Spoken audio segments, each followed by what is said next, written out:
Welcome to Shivaprasad online academy. ఈ వీడియోలో మనం భారతదేశానికి ఉన్నటువంటి northern most point, eastern most point, western most point and southern most point గురించి మాట్లాడదాం.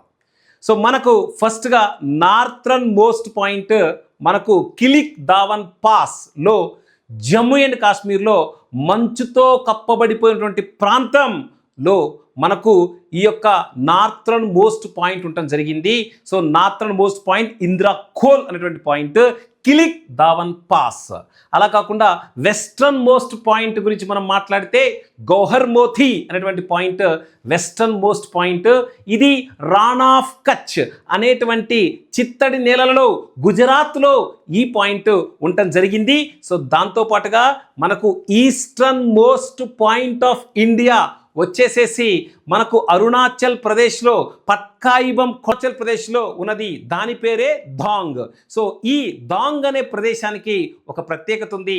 అరుణాచల్ ప్రదేశ్లో భారతదేశంలో మొట్టమొదటిసారిగా సూర్యుడు ఉదయిస్తాడు. అక్కడ ధాంగ్ అనేటువంటి ప్రాంతము తొలిసారిగా సూర్యుడిని చూసేటువంటి ప్రదేశం భారతదేశంలో. దాంతోపాటుగా సదరన్ మోస్ట్ పాయింట్ గురించి మనం మాట్లాడినట్లయితే అండమాన్ నికోబార్ దీవుల్లో ఇందిరా పాయింట్ అనేది మనకు సదరన్ మోస్ట్ పాయింట్గా మనం చెప్తాం. దీన్నే పెగివిలియన్ పాయింట్ అని కూడా మనం పేరుతో పిలుస్తాం. మనకు నార్త్ నుంచి సౌత్ వరకు భారతదేశంలో 3214 కిలోమీటర్స్ దూరం ఉంటే ఈస్ట్ నుంచి వెస్ట్ వరకు 2933 కిలోమీటర్స్ మనకు ఉండటం జరిగింది. అంటే భారతదేశం నార్త్ ఈస్ట్గా ఈస్ట్ వెస్ట్, భారతదేశం నార్త్ సౌత్గా ఈస్ట్ వెస్ట్గా ఎంత దూరం ఉందో కూడా ఎగ్జామినేషన్కి చాలా ఇంపార్టెంట్ అయింది. సో దాంతోపాటుగా భారతదేశం విస్తీర్ణ పరంగా 7వ స్థానములో ఉన్నది.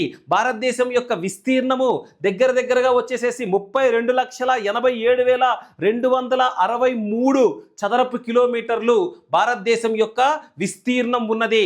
ఇది భారతదేశం ప్రపంచంలో ఉన్న ఖండాలతో పోలిస్తే 2.4% ఆఫ్ వరల్డ్ జియోగ్రఫికల్ ఏరియా. జై హింద్. మళ్ళీ మన వీడియోలో కలుద్దాం.